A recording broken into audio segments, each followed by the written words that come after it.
Hello and welcome to another episode of Evolution Now. I'm your host, Flora White, and today I'll be joined by Legislator of Mount Vernon, Tyrae Woodson-Samuels, where we'll be talking about the decommissioning of Indian Point, a nuclear facility.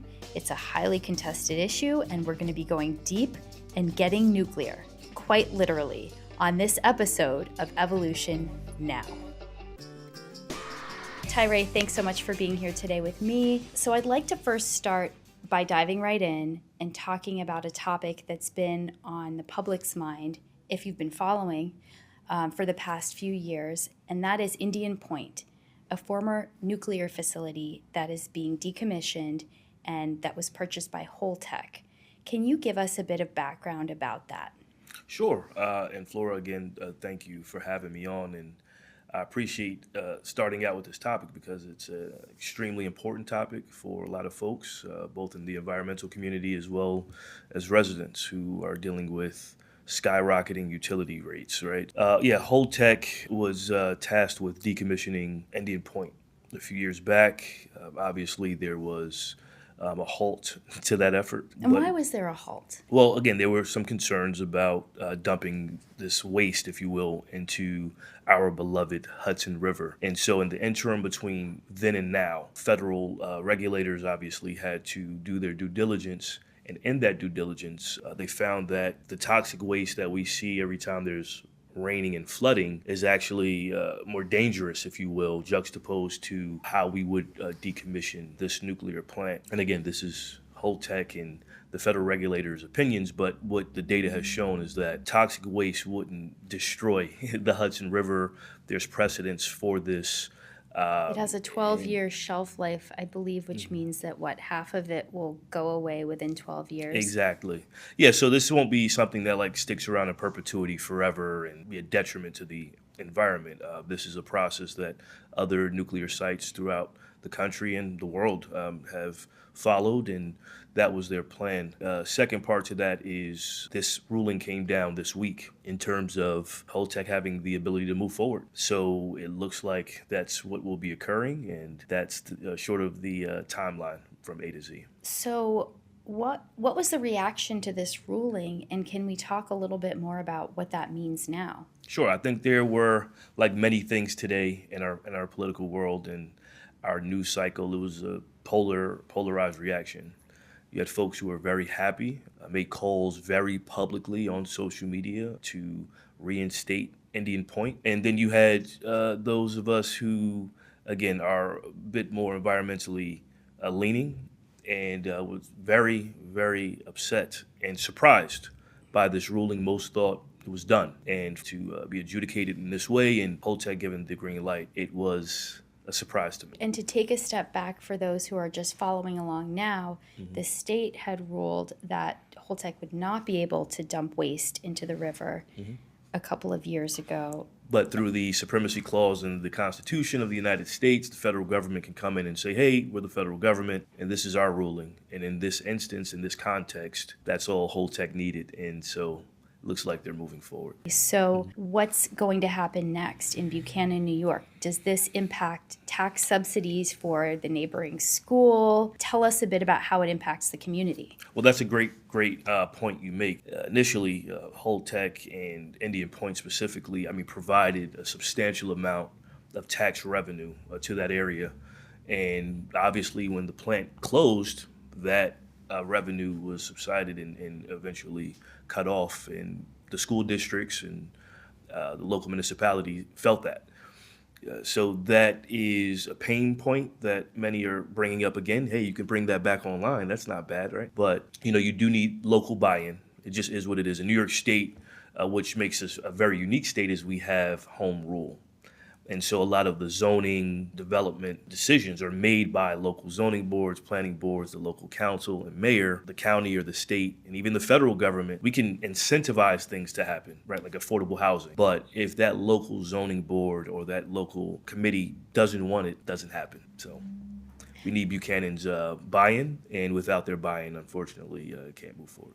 Okay, so that's a really clear summary of where we are now.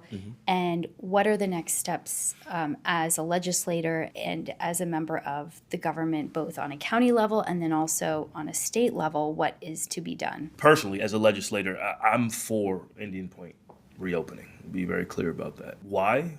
Again, I alluded to it initially. Kitchen table pocketbook issues. I represent a city where the average salary is $43,000. 95% of my constituents, their utility bills have increased threefold. Good point, and I'd love to get into that as well. Yes. So, and do I think nuclear is the panacea, is the end-all, be-all, will solve our energy crisis? No. But I do think it's part of the overall macro picture. We do have a climate leadership legislation that was passed in the state level in Albany, and we want to push solar, we want to push wind and turbine and alternative energy, thermal, and we want to push all those things. But the fact of the matter is that when Indian Point was decommissioned, we lost 25% of our supply on the grid. And in a perfect world, in utopia, yeah, maybe we can just brush that to the side. But when folks are paying $1,500 plus per month on Con Edison, and they are making decisions at the grocery store, at the gas pump, on top of childcare, on top of rent, mortgages, insurance, car notes, car insurance, it's an untenable and unsustainable situation. And so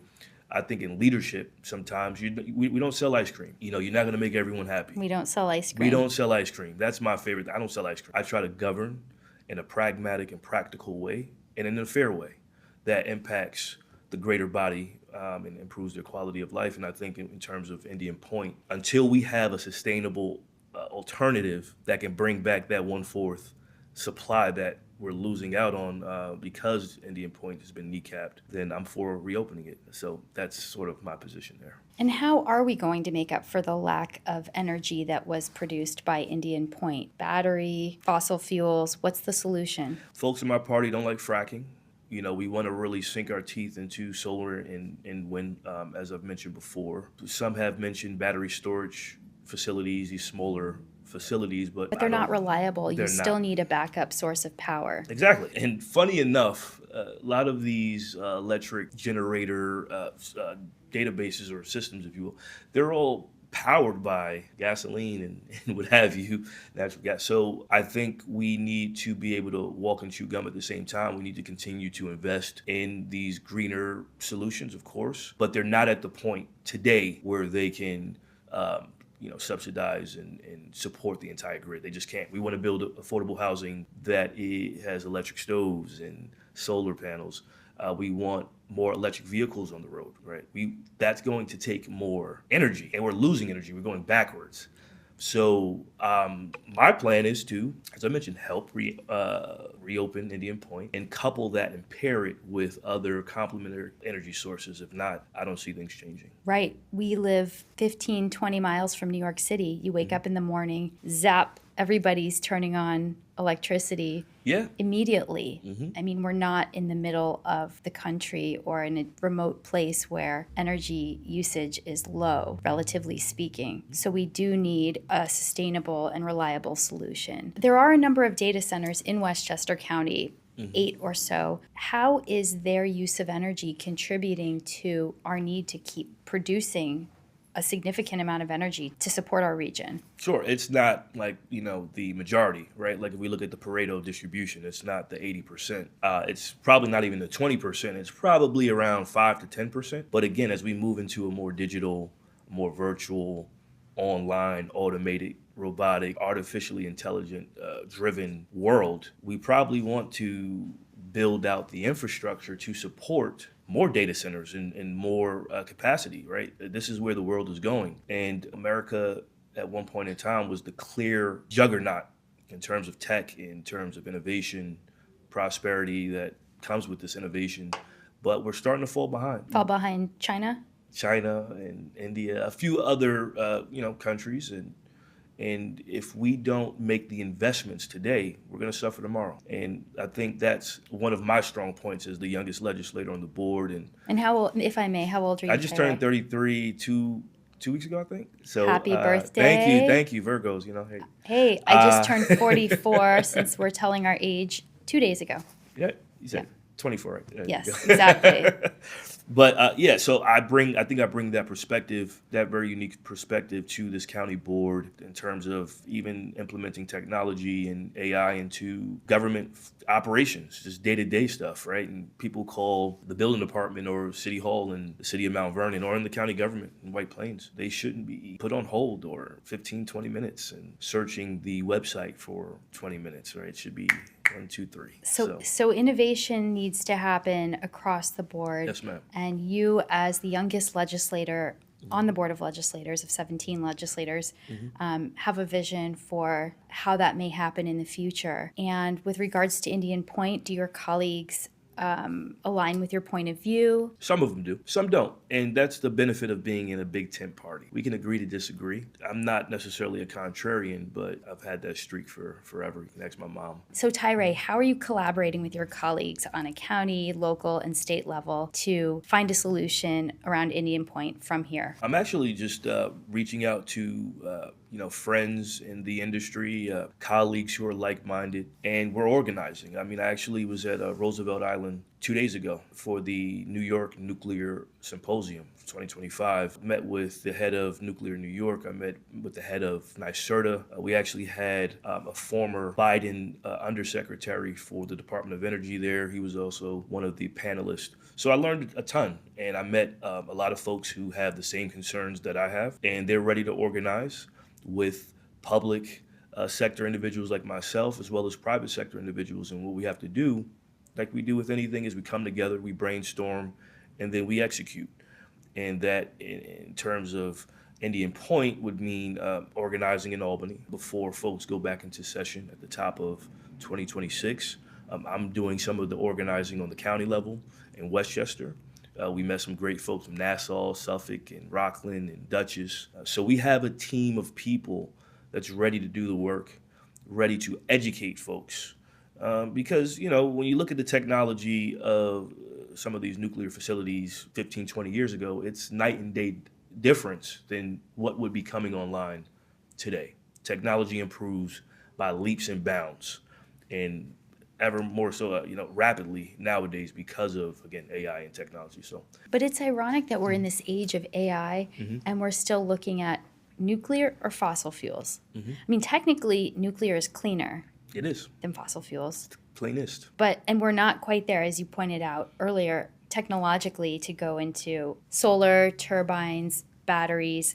That technology is almost there, but there's still a ways to go if you're talking about supporting a population like even just Westchester, which is over 1 million people. Right. So do we, we can have our wants and then you have your needs. This is real life. We're dealing with real life. And again, I don't represent an affluent district, and I represent working class people. So my feet are on the ground. I have to live in reality, because if not, Indian Point is directly correlated with some people's everyday decisions. Like if we brought it back online and their energy bills were cut down by $200, $300, that would go a very long way. And to be clear, what percentage has Con Edison raised their rates? ×3. Whatever your bill was 3 years ago, juxtapose that to what your bill is now, and then you look at the delivery and the usage. It's multiplied. It's multiplied. And this is a problem around the nation. This is not just in New York. This is happening everywhere. And data centers are a big part of it. Are there any other factors? Sure. This is a problem around the country, just like the housing crisis. Like the housing crisis, sure, but it's exacerbated here. It's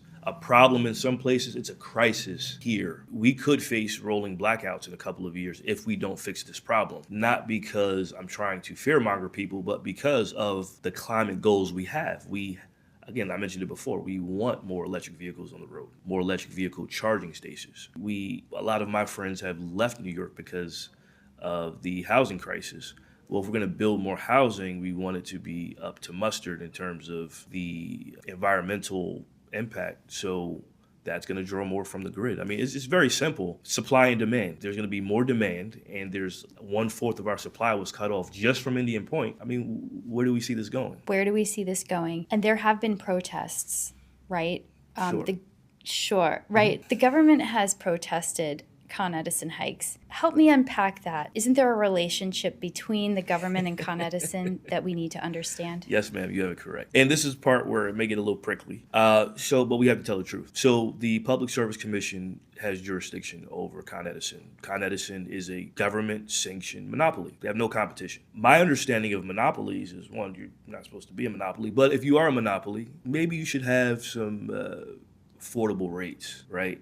They don't. The Public Service Commission's job is to regulate and to say, hey, this is getting out of hand now, right? So we need to scale it back, and we need to understand where are the inefficiencies. Maybe we need to trim some fat. You're paying your CEO $16 million. That's a problem.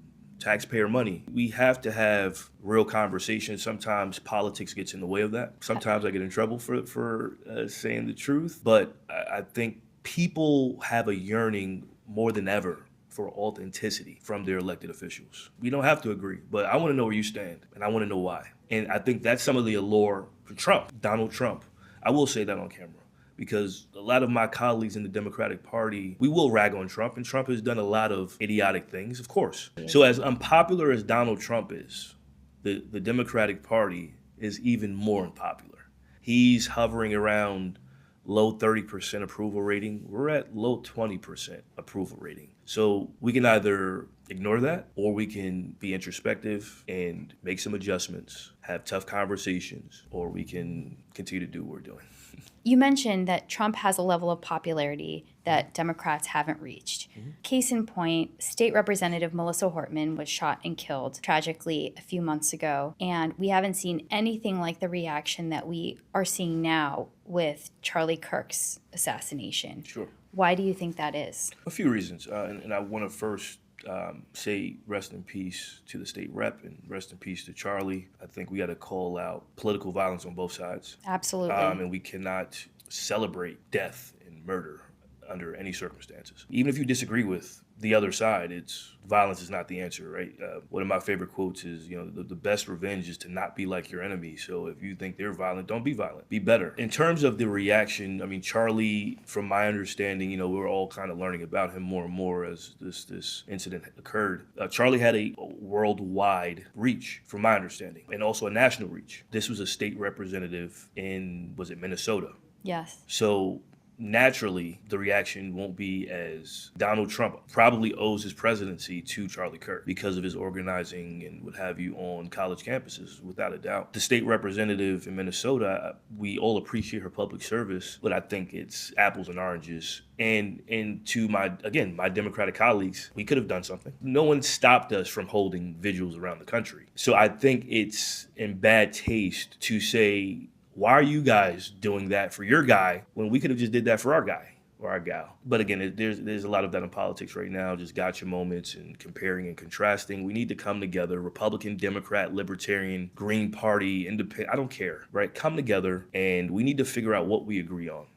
Because I used to work for a congressman, Elliot Engel. Shout out to Elliot, the GOAT. And Elliot was the chairman of the Foreign Affairs Committee, the ranking member. But long story short, he was a Republican. And they worked in tandem on a plethora of issues for years. And there was a point in time in this country where folks could reach across the aisle, work on meaningful legislation without being demonized. And I think the rhetoric online, social media, on legacy media is not helping the situation. They're actually exacerbating the situation, and they're polarizing people further. So I think we need to make a way back. I think we need to mourn the loss of both the state rep and Charlie Kirk, not either or and who's morally that's silly, guys. Nobody's perfect, right? All these people that are judging, I hope they release a book on Kindle so I can read to be as perfect as they are, because we all have to have some empathy in times like this. Otherwise, we're going to lose our country and our democracy. Well, I think that's a strong note to close our political conversation on. And Sure. Now I want to get into a little fun question, which is, Tyrae, you are a high-performing professional. You're at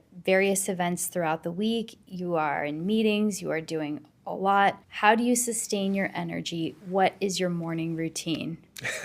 My morning routine, I get up. I try, keyword try, to not pick up my phone as soon as I wake up. Some days I have to, naturally, but I try to take 5 to 10 minutes to sort of just gather myself, take deep breaths. I wouldn't say meditate, but just, collect my thoughts, wake up. Then, go to the bathroom, freshen up, do what I need to do, shower, brush the teeth, etc. Then I get on my phone, I check my emails. While I'm checking emails, I'm trying to make a cup of coffee or something, because I don't really want to talk to too many folks before my cup of coffee. How do you take your coffee? 1 cream, 1 sugar, nice and simple. Then I start the day. I respond to my emails. If I have to make phone calls, I make my phone calls. By this time, I'm dressed and ready to go, probably in the car on the phone, heading to the office or heading to some event somewhere. Once you start, you just keep going until you get back home. So nowadays, I just look at my calendar and I just go. So that's sort of the routine, how I start the day. And what about winding down? Winding down. Do I ever wind down? No. You just come home again, shower, get a nice bite to eat, hang out with a friend or some family, watch a movie. I just finished watching Blacklist on Netflix, a great show, by the way, shameless plug. Yes, it is. Shot some scenes in Mount Vernon, so, I had to shout them out, but great show. And just get back to it again tomorrow. So there are really no days off. There's always something to do. There's always someone to help. There's always an organization looking for some funding or sit down on how they can help more people, and I'm here to help. So I always try to keep myself busy. When people approach you to work together, and I know you work with a lot of organizations, what is a do and what is a don't? Well, what I do naturally is I'll do my due diligence on the organization. I want to make sure you're actually doing the work. Some people, they'll have one event a year and they'll ask for $100,000 and they'll use 20% and whatever. So I'm like, I can't do that, right? Because there's so much need in my district. I fund maybe a dozen food pantries, right? So if someone comes to me and it's something symbolic or something of that nature, hey, listen. A vanity project. A vanity project. You want to put a bird feeder in the park. I can't help you with that. I'm sorry. I'm trying to keep people fed and clothed and housed. So it depends on what the mission of that 501c3 is. Not saying that the mission is not important. It's just you have to prioritize things. And again, I have to focus on those organizations who are serving 700-800 people. I'll give you a perfect example. Before I got elected, I was actually a member of the Community Service Associates, CSA. It's run by former Mount Vernon City Council person Roberta Apuzzo and her son Jared, great people. I was on their board. And back then, pre-pandemic, we served 500 people a week. So you can imagine how many they're serving now, thousands of people every month. And they need more. They need more to give more. So I have to make those decisions, weigh in the pros and cons, and I'm more inclined to give them the money because I've seen firsthand the impact that they've had on people in a real way. I want to thank you so much for being here on the show with me today. Will you come back again in the future? It's your world, Flora. I'm just living in it, so whenever you want me back, I'll be back. Well, it's good to have you in my world. Thank you, Tyrae. Thank you so much, and thank you, everybody. Take care. And that concludes today's episode of Evolution Now. Stick around next week when we talk to filmmaker Daniel Lakend on Evolution Now.